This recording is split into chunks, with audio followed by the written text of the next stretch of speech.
Can you see the screen? Can you see the screen?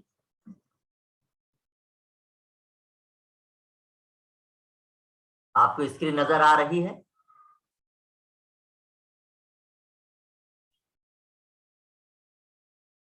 आप लोग screen देख पा रहे हैं?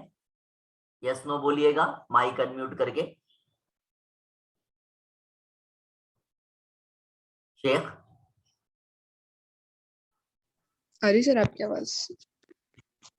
So after having seen the viscosity, the another property of matter is surface tension. As you know, this our chapter, since from the last one, elasticity, we were discussing about the properties of matter. Solid, liquid और gas के जो properties हैं, ठोस my gas के जो खुसूसियात है, हम उनको पढ़ रहे हैं। Am I correct? इलास्टिसिटी ये सॉलिड की प्रॉपर्टी है, विस्कोसिटी ये लिक्विड की प्रॉपर्टी है, लेकिन कुछ हद तक गैस में भी पाई जाती है, वो हमने देख लिए। अब एक तीसरी प्रॉपर्टी है लिक्विड की, जी प्रॉपर्टी है, मैटर की प्रॉपर्टी है, उसमें भी खास तौर पे लिक्विड की है, और वो है सरफेस टेंशन, जिसको उर्दू में कहा जाता है सतही तनाव। Am I correct, Musheer? Musheer तक आवाज पहुंच रही है? जी सर। चलूं आगे।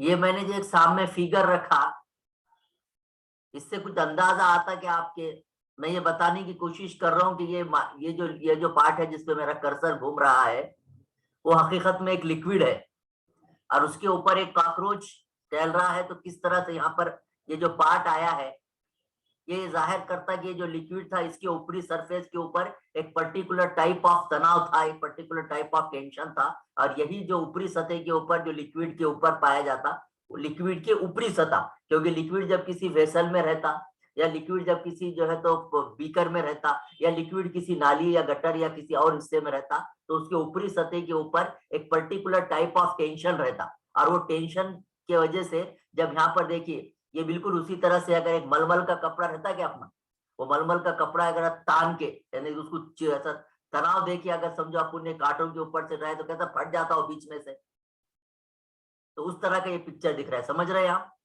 मुशीर? मुशीर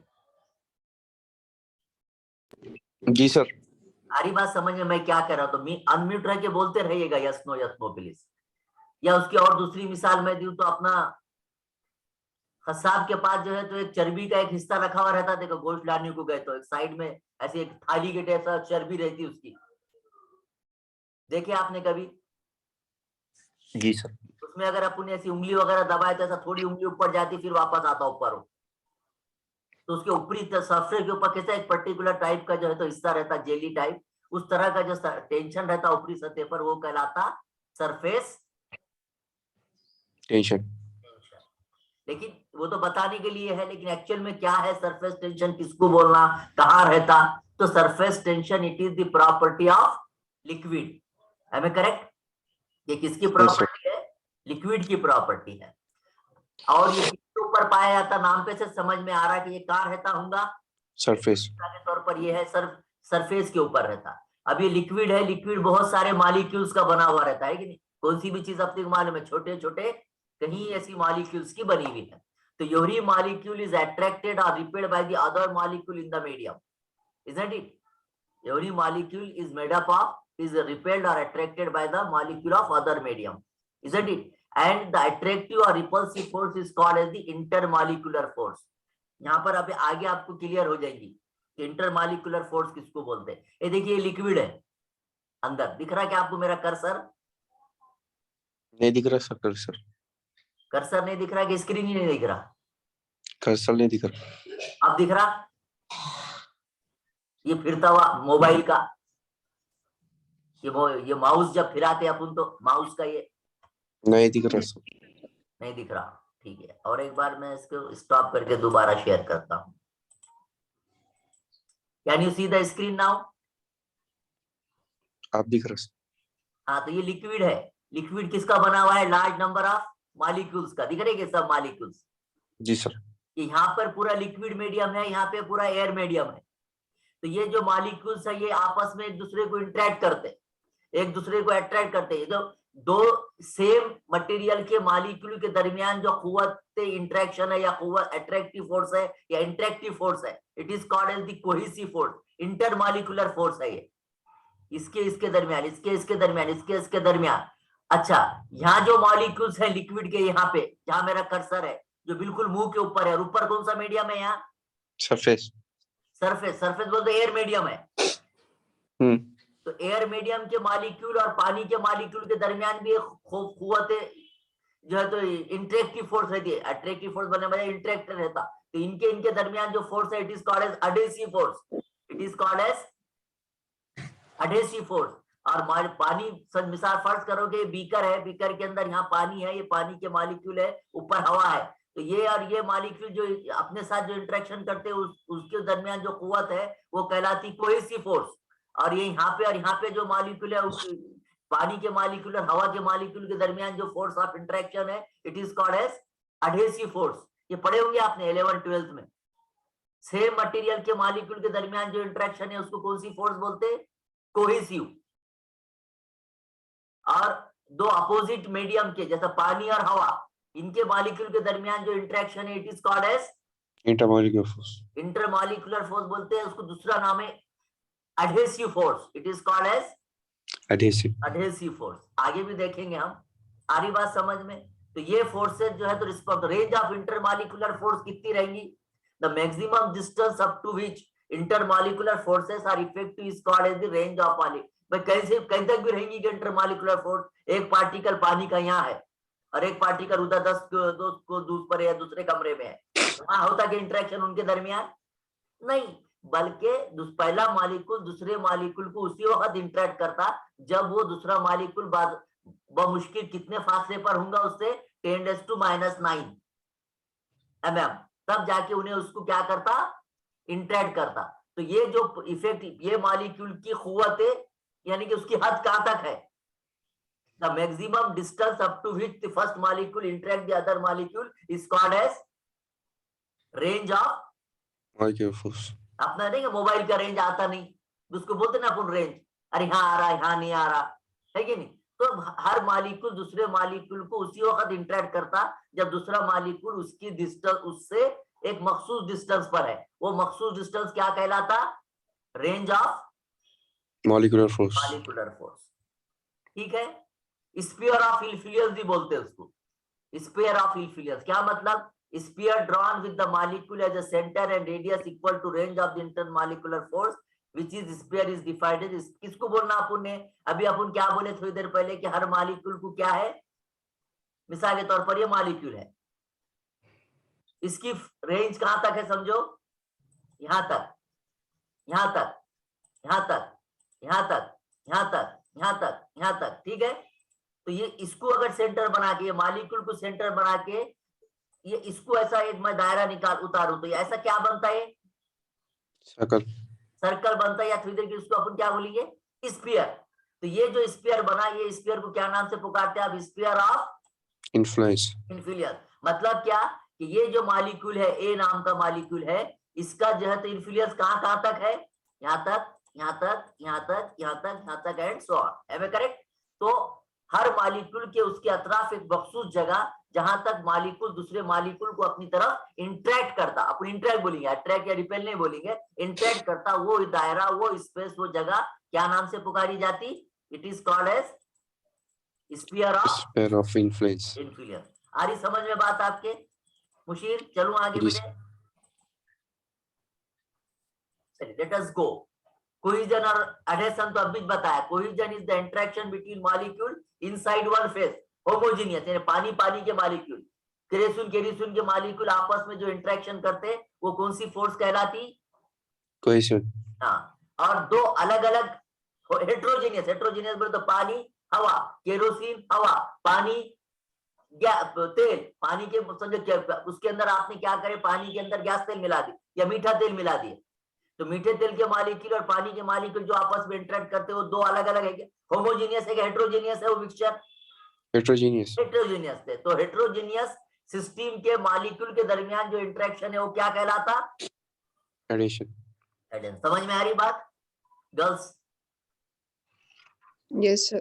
चलिए वही बात में अभी की जो अभी बताया था, जैसा मैंने फर्स्ट करो कि ये बीकर है, when the molecule is well inside the, first करो कि ये तो लिक्विड के इनसाइड में अच्छे दूर तक मॉलिक्यूल्स हैं, when a molecule is inside the liquid it is attracted by all direction with the equal force। वैसे मिसाल के तौर पर फर्ज कीजिए कि पानी है, ये जो डॉटेड लाइन दिख रहे ना, ये सब पानी है, समझो ये पानी में ये एक मॉलिक्यूल है, ये एक मॉलिक्यूल है, ये एक मॉलिक्यूल है, ये एक मॉलिक्यूल है, लार्ज नंबर ऑफ मॉलिक्यूल्स का बना रहता है। अच्छा ये सब मॉलिक्यूल्स में क्या फर्क दिख रहा है जी? एक मॉलिक्यूल बहुत ज्यादा नीचे है कि नहीं? एक मॉलिक्यूल यहाँ है, एक मॉलिक्यूल यहाँ है, एक मॉलिक्यूल यहाँ है। आ रही बात समझ में?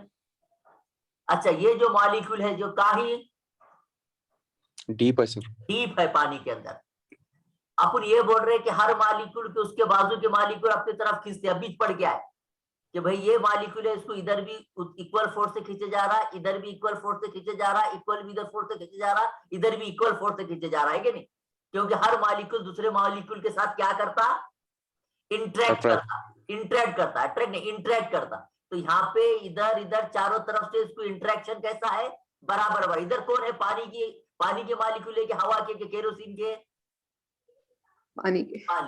यहाँ पे पानी के, यहाँ पे पानी के, यहाँ पे पानी के। मतलब जो डीप है, जो अंदर है, जो बहुत ज्यादा डीप है, उसके अतराफ पूरे के पूरे कौन सी फोर्स है? कोहेसिव है कि नहीं? क्योंकि उसके बाजू के पार्टनर है पूरे के पूरे जो उसको अपनी तरफ इंटरेक्ट करते, कौन है? कहाँ के है वो? पानी के है। बराबर है क्या?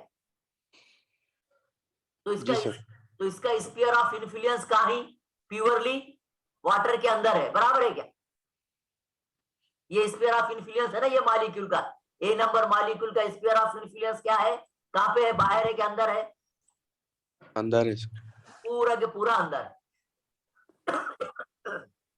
Sorry, the sphere of influence of the molecule A is purely inside। इसके बरखिलाफ अगर आप देखें ये मॉलिक्यूल, इन्हें कहां पे है? इसका लोकेशन कहां है? इन्हें जो है तो 75% या 80% पानी में है आधा, और 20% सरफेस के ऊपर, सरफेस पे है।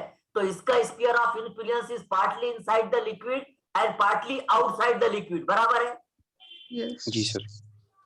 Therefore नंबर ऑफ लिक्विड, अब लिहाजा यहाँ पे जो अंदर है उनका तो मसला नहीं है, जो अंदर है वो तो पूरे के पूरे कहाँ खींचे जा रहे? नीचे अंदर की तरफ, उनका कोई मसला नहीं है। लेकिन सरफेस के ऊपर जितने भी मॉलिक्यूल है, मिसाल तौर पर ये सबका क्या होगा? आधा हिस्सा हवा में, आधा हिस्सा नीचे में। तो इनके ऊपर दो किस्म के फोर्सेस लगेंगे एट ए टाइम। बराबर है क्या? Yes. क्योंकि आधे हिस्से को नीचे पानी के मॉलिक्यूल अपनी तरफ खींचेंगे, आधे वाले हिस्से को हवा के मॉलिक्यूल अपनी तरफ खींचेंगे। इसको भी जो है तो 80% पानी के ऊपर 20% हवा के, इसको 10% पानी के 90% पानी के 10% हवा के। तो यहाँ ऊपर सरफेस के ऊपर जितने भी मॉलिक्यूल है सबके ऊपर एट ए टाइम कितनी कुव्वतें काम करेंगी? दो।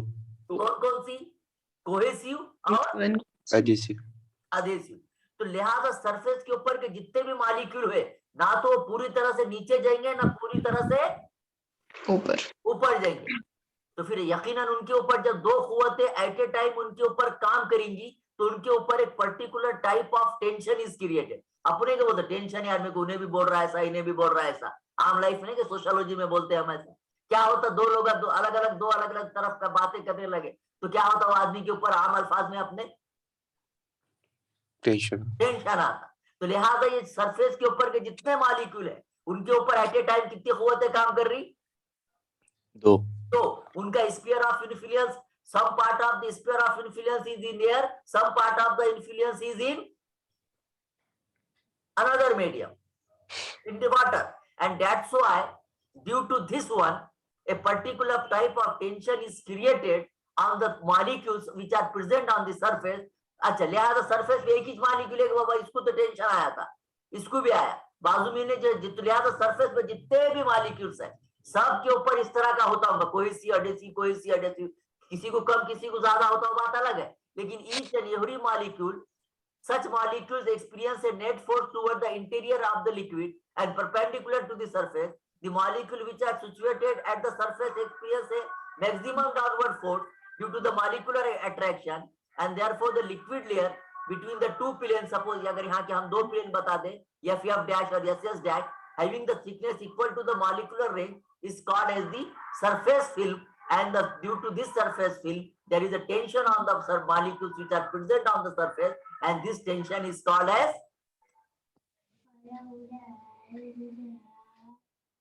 सरफेस के मॉलिक्यूल्स के ऊपर जो टेंशन आता वो टेंशन क्या कहलाता? Surface tension. Surface tension. Have you got, Mushir? Yes, sir. The liquid layer between the two plane F dash and SS dash having the thickness equal to the molecular range is called as the, और ये ऊपर के जो ऐसा range तैयार हुई कि छोटे छोटे जो गोल दिखाने की कोशिश करे हमने सर्कुलर, ये जो तैयार होता है कहलाते फिल्म. इनको और क्या नाम से पुकारते हैं? Surface Film. Film.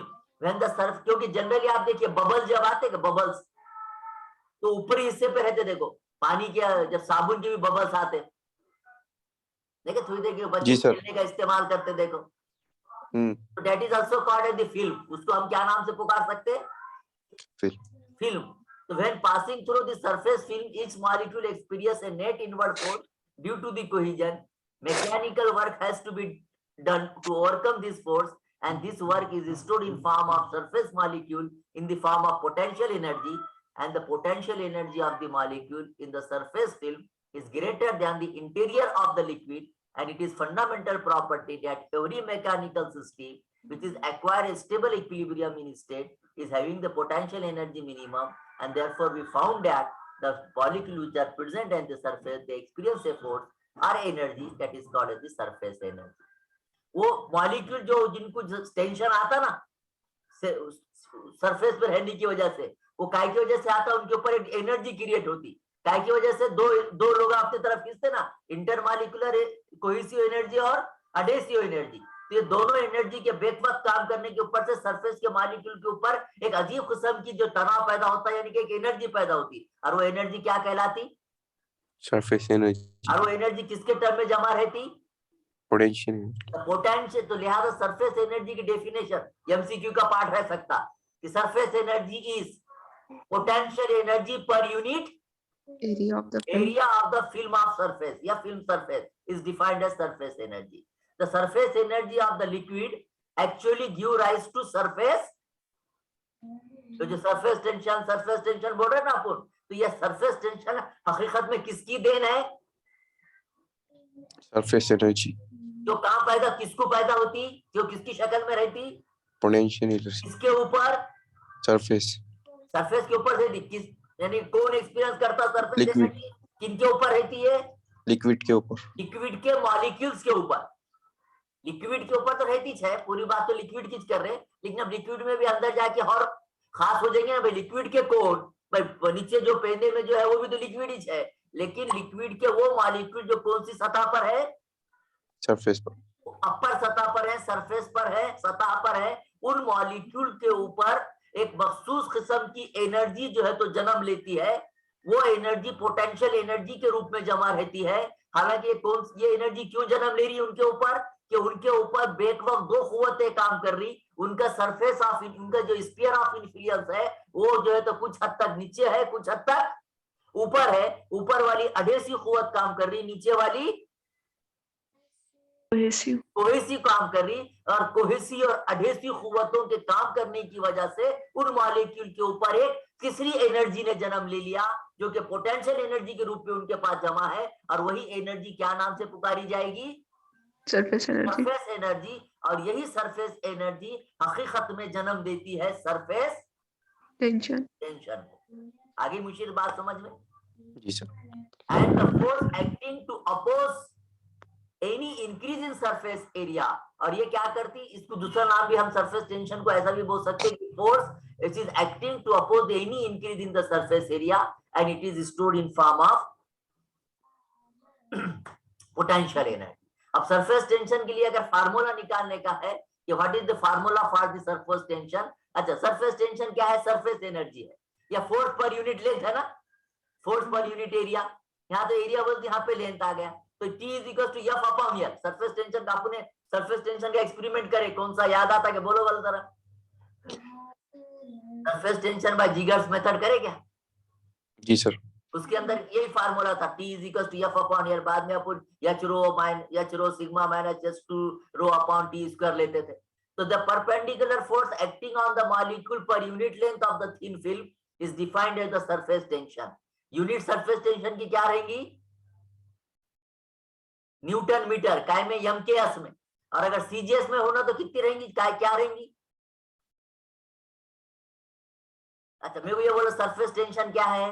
F upon L। यानी कि फोर्स अपॉन लेंथ। फोर्स जी। काय में गिनते? न्यूटन पर मीटर। न्यूटन न्यूटन में। लेंथ काय में गिनते हैं? मीटर में। हाँ तो फिर क्या हुआ है? न्यूटन पर मीटर। मीटर। कौन सी काय में? MKS में। और अगर CGS में होना तो डाइन पर सेंटीमीटर। सेंटीमीटर। आ गया समझ में सरफेस टेंशन की डेफिनेशन? जी सर। चलो मुशीर आगे। Relation between surface energy and surface tension. क्या रिलेशन? अपन तो बोल दिए कि सरफेस एनर्जी हकीकत में किसको जन्म देती?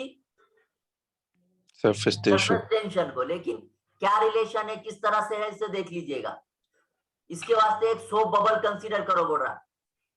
बहुत सारा ऐसा फेंस बना के रख, फेंस बोलते हैं ना अपन रफ लैंग्वेज में, उसको क्या बोलते हैं? झाग। Yes sir. क्या करेंगे अपन? साबुन का झाग जैसा बकेट में जमा करेंगे, बहुत सारा झाग। ऐसा ऐसा नहीं कि कपड़े सर्फ डाल के ऐसा ऐसा हिलाते थे खवातीन कपड़े धोते वक्त, क्या तैयार होता जी शेख? ऐसा ऐसा करे तो झाग जमा होता ना। वो झाग के अंदर Yes. क्या करने का? लोहे का एक आधा फ्रेम नहीं, कि ऐसा 2 चूड़ियों का फ्रेम वगैरह ऐसा ऐसा डुबा दिए, और डुबा के ऐसा यूं डुबा के यूं निकाले, तो क्या जमा होता जो फ्रेम के ऊपर? एक फिल्म तैयार होती। ऐसा सब झाग लग के आता है यहाँ पे, बराबर है क्या मुशीर? जी सर। और उसको क्या बोलने का अपन ने? फिल्म बोलने का। फिल्म। काय की फिल्म रहेंगी और काय का झाग रहेगा? सोप। सोप का। तो consider a soap film which is form in a rectangular frame. Frame कैसा है शक्ल में? रेक्टेंगुलर। रेक्टेंगुलर। समझ में आ रहा? एक्सपेरिमेंट समझ में आ रहा? बकेट के अंदर बहुत सारा झाग तैयार करने का, किसका? सोप का। सोप का। और उसके अंदर क्या डुबाने का? एक फ्रेम नहीं, क्या समझो, थोड़ी देर के लिए अपना एंगल का, 2 एंगल का बना के लोहे का, किस शक्ल का?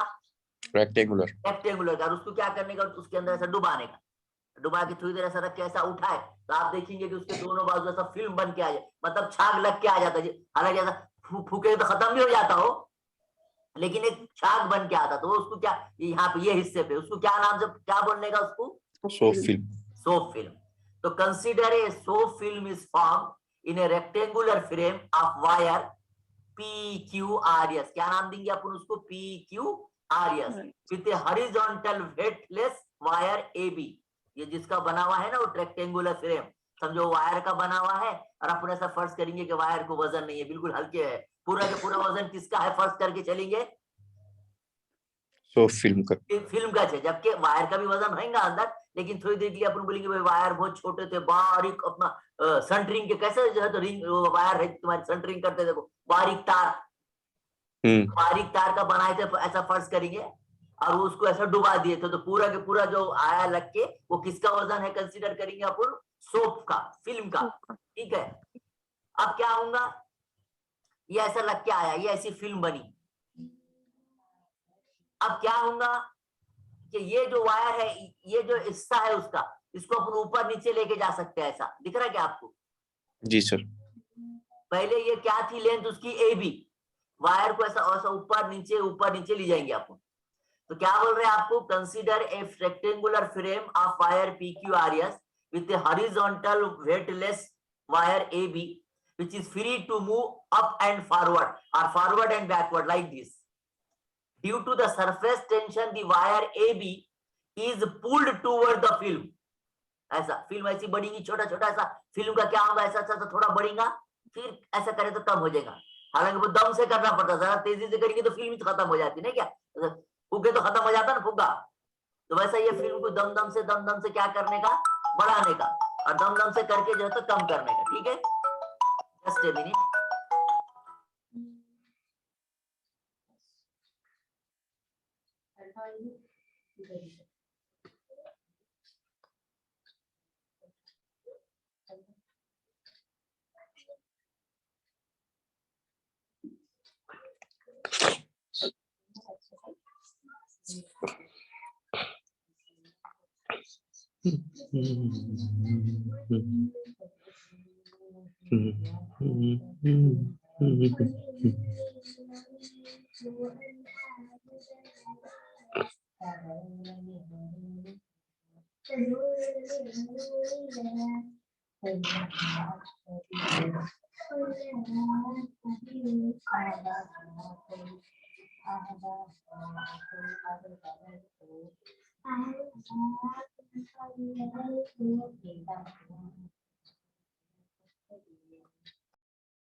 Can you see the screen, please?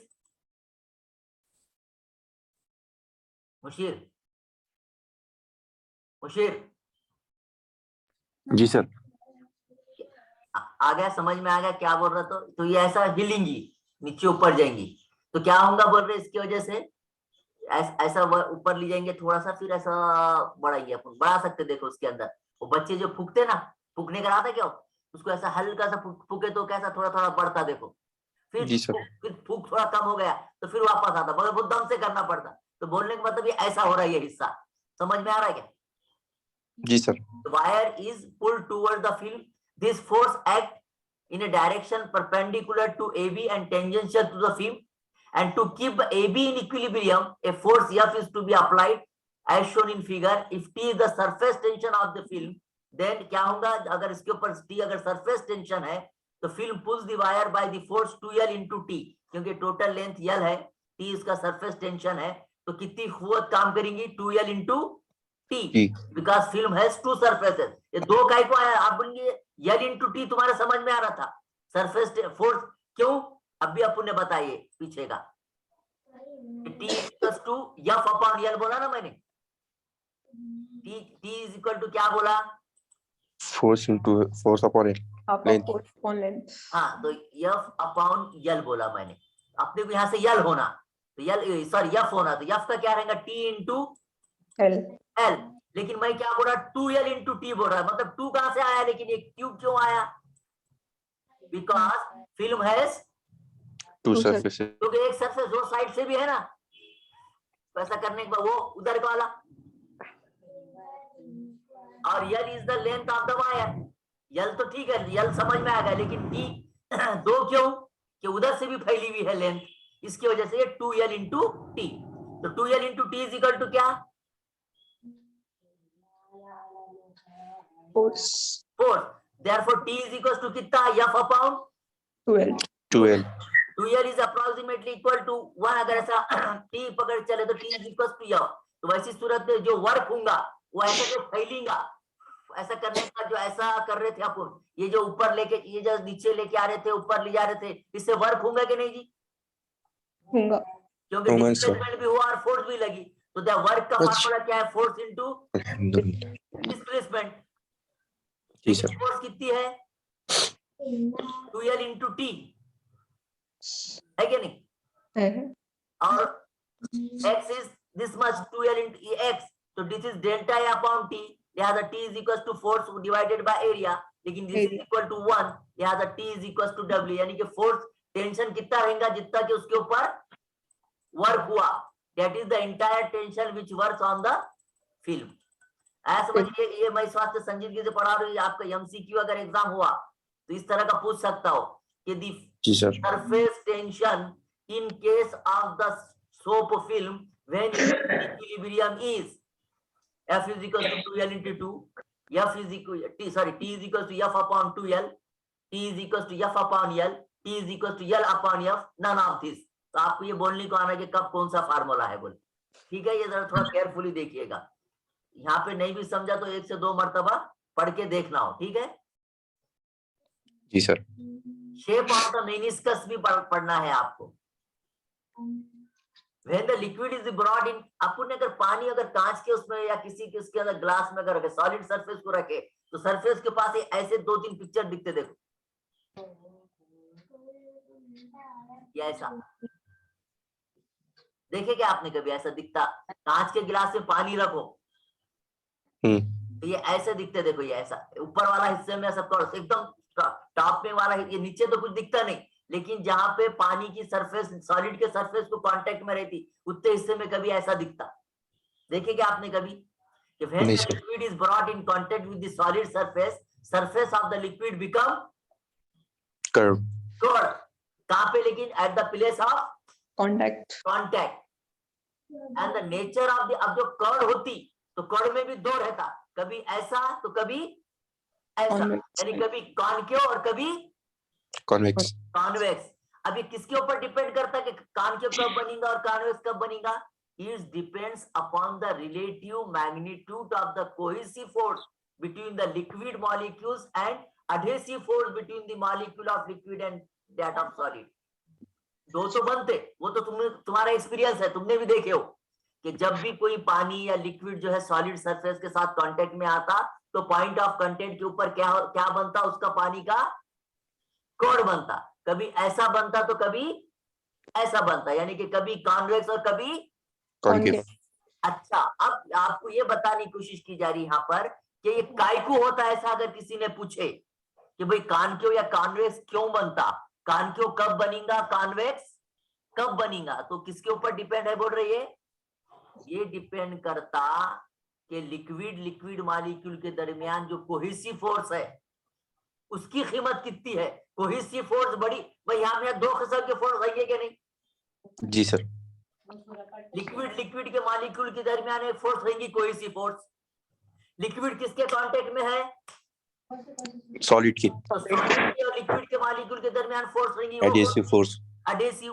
तो फिर दोनों में से किसकी कुव्वत ज्यादा है, यानी कि ताकत के हिसाब से कोहेसिव फोर्स ज्यादा है क्या? एडहेसिव फोर्स ज्यादा है। इनका मैग्नीट्यूड डिसाइड करेगा the magnitudes of the cohesive force and the magnitude of the adhesive force will decide that whether that curve which is formed at the point of contact is a convex or it is convex या concave। आगे बात समझ में? And now in order to understand this fact, let us consider the figures like this as it is shown। फर्ज कीजिए कि 2 अलग-अलग liquid है, एक है वाटर और एक है mercury. In the figure water is shown to be in contact with the walls of the glass tube। ठीक है, ये ग्लास ट्यूब है, समझो ग्लास में रखे हुए।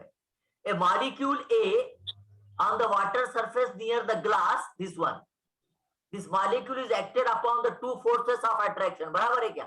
फर्ज करो कि पानी इस रखा हुआ है, ग्लास कांटेक्ट में है और ये मॉलिक्यूल फर्ज कीजिए किसका मॉलिक्यूल है बाबा? ये वाटर। तो कहाँ ही ये मॉलिक्यूल, इसका महले वकू, इसकी जगह कहाँ ही? इन्हें बिल्कुल सॉलिड सरफेस के कांटेक्ट में है, चिटक के है। क्या होता है इसके ऊपर? बोला कि 2 किस्म की कुव्वतें काम कर रही, कौन कौन सी? Resultant adhesive force P, resultant adhesive force P which acts on A due to the attraction of glass molecule near A। बराबर है, यानी कि गिलास के जो मॉलिक्यूल है जो यहाँ पर है वो किसके ऊपर काम कर रहे हैं? पानी के मॉलिक्यूल के ऊपर, लिहाजा ये कुव्वत काम कर रही है ये डायरेक्शन में। क्या नाम से पुकार रहे हो कुव्वत को अपन? P। ठीक है। Another force is the resultant cohesive force. वो किसके, वो कौन राइट हो रहा है इनके ऊपर? यहाँ के मॉलिक्यूल, वो किसके थे? क्यू के। क्यू नाम दिए वो फोर्स को, किसके मॉलिक्यूल थे वो? वाटर के। लिहाजा P और Q 2 forces at a time A के ऊपर काम कर रही। ठीक है जी sir. The resultant cohesive force is Q and resultant adhesive force is P। किसके ऊपर? A के ऊपर। अब क्या हुआ? Which acts on A due to the attraction of, ये तो समझ। अच्छा, Q किसकी वजह से काम कर रही? A की वजह से। गिलास। A के ऊपर नहीं, आप लोग कंफ्यूज करे। देखो बेटे, यहाँ पे पानी का मॉलिक्यूल है, इसका नाम क्या है? ए है। A. ये ए मॉलिक्यूल का कहाँ रखा हुआ है, जगह कहाँ है उसकी? ये यहाँ है, यानी कि बिल्कुल सॉलिड सरफेस को उन्हें चिटक के, आम अल्फाज रफ लैंग्वेज में मैं बोलूं तो क्या बोल रहा है कि ए के ऊपर गिलास के जो मॉलिक्यूल है सॉलिड के, वो इसके ऊपर अपनी कुव्वत लगाते, अडेसिव फोर्स। वो कौन सी, वो अडेसिव फोर्स क्या नाम से पुकार रहे हैं अपूर्ण? P. पी। अपने कौन से डायरेक्शन में है? इधर। जी सर। पी डायरेक्शन दिख रही है, तीर के निशान से बताया मैंने। हाँ। उसी असना बेक वक्त में ए मॉलिक्यूल इन्हें हकीकत में है किसका? इसका ओरिजिन काय का है? हवा का है कि पानी का? पानी। पानी का है। तो इन्हें है कहाँ पे? यहाँ से ना, तो उसके नीचे कौन से मॉलिक्यूल है? ये साइड में वाटर के मॉलिक्यूल। उन्होंने अपनी तरफ खींच रहे थोड़ी देर के वास्ते। आ रही बात समझ में? Yes. उन्होंने जो खींच रहे तो उसकी कुव्वत क्या नाम से पुकारी जाती? Q. Cohesive. Cohesive force. वो क्यू। और ये पी, क्यू किधर खींच रहा? इधर पानी की तरफ, इंटीरियर। पी किधर खींच रहा? बाहर। बाहर बोले सॉलिड सरफेस की तरफ है कि नहीं? यानी कि Q the force, cohesive force which is acted on the molecule A due to its neighboring molecule। इसके पड़ोस के जो है ना पानी के, उसके पड़ोसी पानी के, उन्होंने उसको किधर खींच रहे? इंटीरियर। Interior side. है कि नहीं? वो उसको कहाँ खींच रहे? इंटीरियर खींच रहे। और अडेसिव फोर्स जो की है वो कहाँ खींच रही? बाहर खींच रही। तो the adhesive force between the water molecule and the glass molecule is greater than the cohesive force between the molecules of water. Hence P is greater than force Q। Q। यानी कि इस केस में, पानी के उस case में adhesive force ज्यादा है बनिस्बत Q के। तो उसके वजह से क्या होगा? किधर खींचे जाएगा? रिजल्टेंट किधर खींचे जाएगा? उन्हें outward. Outward. The resultant R will be directed outward from the water। उसके बरखिलाफ अब बी फिगर देखिए आप। बी फिगर कौन सी है? ये समझ में आ गया तुम्हारे कि इधर खींचे जा रही है, ऐसे पिक्चर आ रही है। बी में देखिए क्या हो रहा। बी को देख लीजिए अच्छी तरह से। कौन सा पानी है? यहाँ पे पानी नहीं है, यहाँ कौन है? मर्क्यूरी। Mercury. ये समझ में आया कि तुम्हारे? देखो ये ए था, पी इधर खींच रही थी, क्यू इधर खींच रही थी, लेकिन पी की कीमत ज्यादा है बोल रहे बनिस्बत Q. क्यू के। तो दो कुव्वतों के उसमें नतीजतन रिजल्टेंट क्या हुआ? R. यहाँ तक ए के ऊपर तीसरी कुव्वत पे दो कुव्वतें खींच रही थी ना, एक इधर खींच रहा, एक इधर खींच रहा ना, इसको इधर जाने को आ रहा, इधर जाने को आ रहा, दोनों के कुव्वत में इधर चले गए। किधर गया? आउटवर्ड। आउटवर्ड गया। तो ये ऐसी पिक्चर बन गई। समझ में आ गया? किसके केस में हुआ ऐसा? वाटर। वाटर के मॉलिक्यूल के केस में ऐसा हुआ। इसके बरखिलाफ सेम पिक्चर है, लेकिन यहाँ बजाय वाटर के मर्क्यूरी है। यहाँ पर भी मॉलिक्यूल एज बोलो, इन्हें भी एसिड कांटेक्ट में है। इसके ऊपर भी फिर दो कुव्वतें काम कर रही। एक जो है तो मर्क्यूरी के मॉलिक्यूल और हवा के मॉलिक्यूल, उसको पी इधर खींच रहा, फिर मर्क्यूरी के मॉलिक्यूल्स जो नेबरिंग में उन्हें उसकी तरफ इधर खींच रहे, पी इधर और क्यू इधर। लेकिन इस केस में क्या हो रहा? क्यू की कीमत आर के बनिस्बत और पी के बनिस्बत ज्यादा है। समझ में आ रही क्या आपको? इन फिगर में mercury is shown in contact with the wall of the glass tube. Cohesive force between the molecule of the mercury is greater than adhesive. बोले तो अडेसिव, यानी कि सेकंड केस में कोहेसिव फोर्स स्ट्रांग है बनिस्बत adhesive force के। लिहाजा Q force will much greater than the P and resultant force is directed interior. और इस वक्त यानी आउटवर्ड टू इंटीरियर, यानी कि इंटीरियर को आउटवर्ड फोर्स थी। और ये फोर्स कहाँ ही? अपने को आर दिख रहा है कि पहले वक्त आर कहाँ था? आउटवर्ड बाहर था। और दूसरे मर्तबा इनवर्ड। तो यहाँ ये कॉन्वेक्स रहेगा कि आउटवर्ड रहेगा कि इनवर्ड रहेगा, इसका दारोमदार किसके ऊपर हुआ? आप समझ में आया तुम्हारे?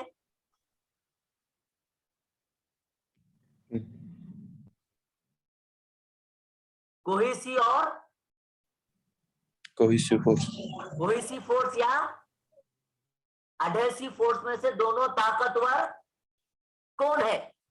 यानी कि इन्हें अंदर की तरफ खींचे जाएगा जब कोहेसिव फोर्स की ताकत ज्यादा रहेगी, और इन्हें बाहर की तरफ देंगे जब एडहेसिव फोर्स की कुव्वत मुशीर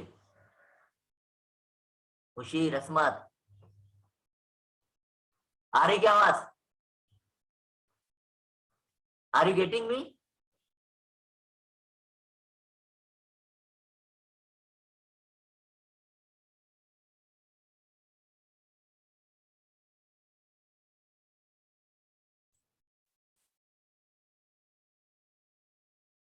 मुशीर आवाज आ रही है अभी? जी सर। तो अभी का जो बोला वो समझ में आया आपके? जी सर। जितना अभी अपन ने पढ़े उतना समझ में आ गया आपके कि कर्व अंदर कब रहेगा बाहर कब रहेगा, कौन डिसाइड करेगा? एडहेसिव फोर्स और कोहेसिव फोर्स की कीमत कि कौन बड़ा है दोनों में से, बराबर है? जी सर। अच्छा, जहां पर जो है तो इन्हें ऐसा सॉलिड सरफेस को कांटेक्ट में बनता, सॉलिड सरफेस कौन सी है? ये है, ये सॉलिड सरफेस है ना इसी, और ये अंदर लिक्विड भरा हुआ है, तो कभी ऐसा रहेगा कभी ऐसा रहेगा, तो ये यहाँ पे एंगल बनता है कि नहीं जी? अच्छा ये क्या है? ये हिस्सा क्या कहलाता बोला मैंने? Point of Contact. कांटेक्ट। तो पॉइंट ऑफ कांटेक्ट के साथ कभी ऐसा बन रहा तो कभी ऐसा बन रहा, यहाँ जाविया बन रहा है कि नहीं? यहाँ बर्नर सर। तो the angle which is made with the point of contact is called as angle of contact. जो एंगल बनता ना पॉइंट ऑफ कांटेक्ट के साथ, when the free surface of the liquid comes in contact with the solid, it becomes कैसी बन जाती बोल रहे हैं? Curved. कर्व। तो कर्व बने तो बोले तो फिर जाविया बनना है कि नहीं? और जब जाविया बनेगा तो वो जो जाविया बनेगा वो क्या नाम से पुकारा जाएगा? Angle of contact. the angle inside the liquid between the tangent to the solid surface and the tangent to the liquid surface at the point of contact is called as angle of contact. Angle of cut. समझ में आ गया तुम्हारे? चलो आगे, ये देखो अभी angle of contact कभी, अब एंगल ऑफ कांटेक्ट तो एंगल कितना रहना जी? कभी 90 रहेगा, कभी 90 से कम रहेगा, रह सकता है कि नहीं? Yes. Right. Angle of contact for those liquid which wet the solid is acute, यानी कि एक्यूट किसको? एक्यूट और एब्टूज समझता क्या आपको? Yes. जी सर। एक्यूट किसको बोलते हैं? जो 90 से 90. कम रहता।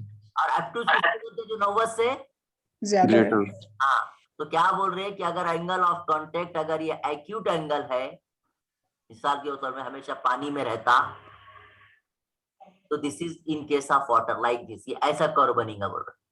अगर हमने लकड़ी के अंदर ग्लास का ऐसा रॉड अगर अंदर डाल दिए तो ये ऐसा एंगल बनेगा, ये एंगल थीटा, और वो एंगल कितना रहेगा?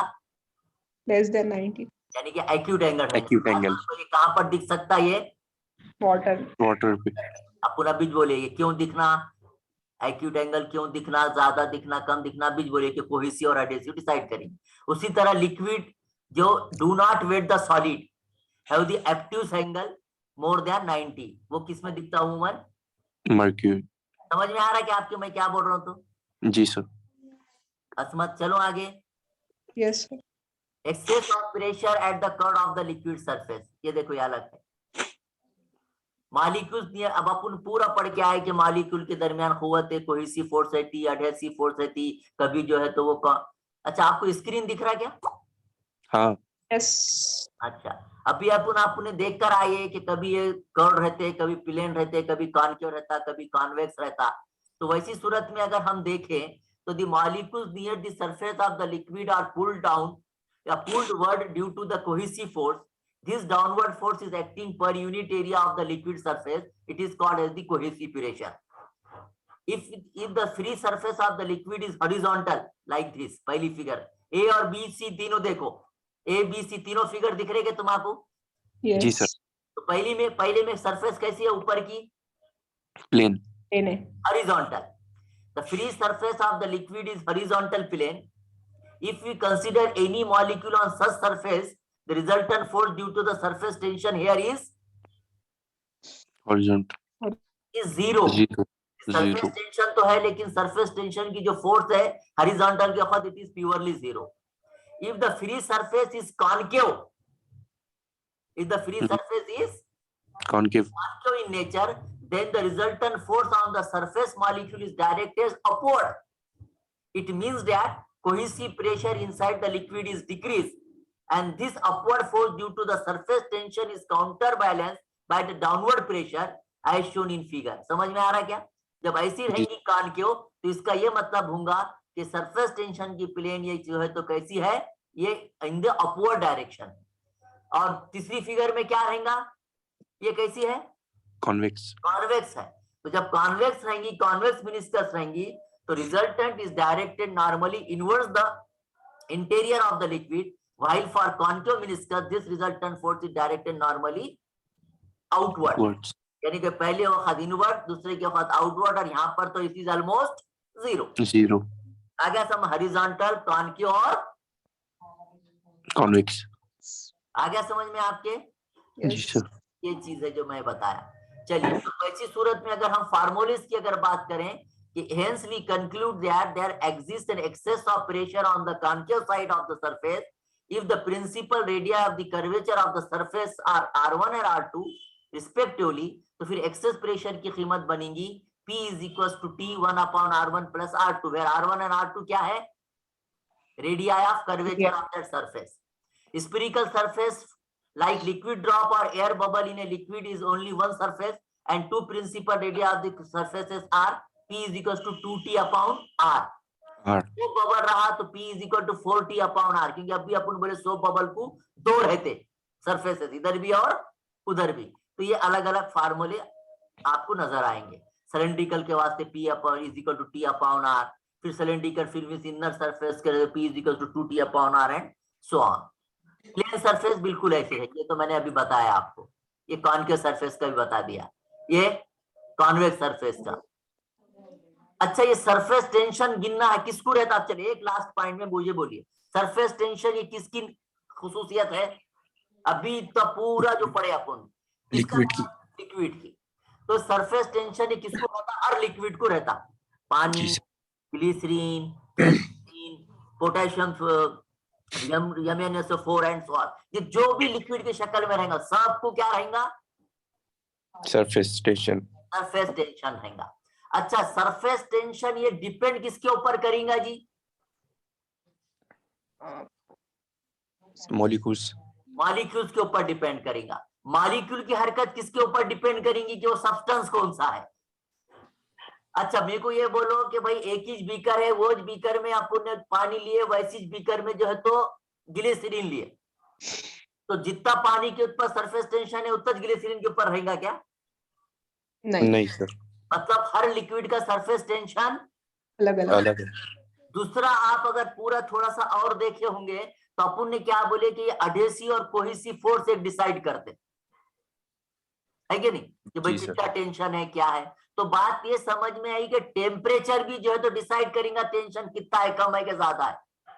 सर्दी के दिनों में अगर सरफेस टेंशन की कीमत अलग रहेगी स्लाइटली, और गर्मी के दिनों में सरफेस टेंशन की कीमत रहेगी स्लाइटली अलग, थोड़ा सा बदलेगा। क्यों? कि भाई ये डिसाइड करेंगे ना, धुआं निकलती, कितनी ऋतुवत है कि नहीं। तो यानी कि temperature, that is means room temperature is also one of the decisive factor to decide the exact value of surface tension. आ रहा है समझ में तुम्हारे बेग, असमत, मुशीर? तो सरफेस टेंशन हर लिक्विड का अलग रहता, सरफेस टेंशन टेम्परेचर के हिसाब से बदलता, सरफेस टेंशन जो है तो अडेसिव और कोहेसिव फोर्स के हिसाब से बदलता। लिहाजा सरफेस टेंशन मालूम करने के वास्ते अलग अलग वक्तों में अलग अलग साइंटिस्ट ने अलग अलग इंस्ट्रूमेंट बनाए। There are the different methods for measuring the surface tension. One method is capillary rise method, ring dew tensometer, drop weight method, Jiggers method. ये सब क्या थे? ये मेथड्स काय के वास्ते? टू सरफेस टेंशन मेजर करने के वास्ते। And out of the choice of the method for measuring the surface, फिर अब इतने बड़े चार जो है, हालांकि बहुत ज्यादा है, लेकिन ये चार में से capillary rise method, ring method, drop weight method, Jaeger's method में से which method we have to choose, which method we have to choose for the measurement of surface tension is depends on the fact that whether the surface tension is to be determined with the desired accuracy or with the size of sample. मतलब surface tension मालूम करने का है तो accuracy, desired accuracy के साथ मालूम करने का, कि साइज सैंपल्स के हिसाब से मालूम करने का, वो हिसाब से अलग अलग इंस्ट्रूमेंट इस्तेमाल किए जाते हैं। और इन तमाम इंस्ट्रूमेंट में से एक एक्सपेरिमेंट हमारे यहाँ थ्योरी में रखा गया है और जो प्रैक्टिकल में भी रखा गया। तो कौन सा मेथड? Jaeger's method. क्या करे थे इसमें तुमको मालूम है, मेरे को ज्यादा बोलने की जरूरत नहीं। क्या एक एम क्या है इस मेथड का? Surface tension by Jaeger's method का to determine Find the surface tension of a liquid. By Jaeger's method. Jaeger's scientist का नाम है, उसने एक सिंपल मेथड रखा था। एपरेटस क्या क्या थे उसमें? जिगर्स एपरेटस था, उसने बनाया हुआ एपरेटस। मैनोमीटर है उसके अंदर, आता है याद? जी सर। रिजर्वायर है, कैपिलरी ट्यूब है, थर्मामीटर है कि नहीं? और बाद में जो है तो ये फार्मूले की मदद से उसने पूरी तरह निकाल। साथ में मैं ज्यादा डिटेल में नहीं बोल रहा क्योंकि अपने प्रैक्टिकल में कर दिए। बहुत हुआ तो उन्हें तुमको एमसीक्यू में क्या पूछ सकता? Jaeger's method is to determine surface tension, viscosity, elasticity, none of this. Surface tension. Surface tension.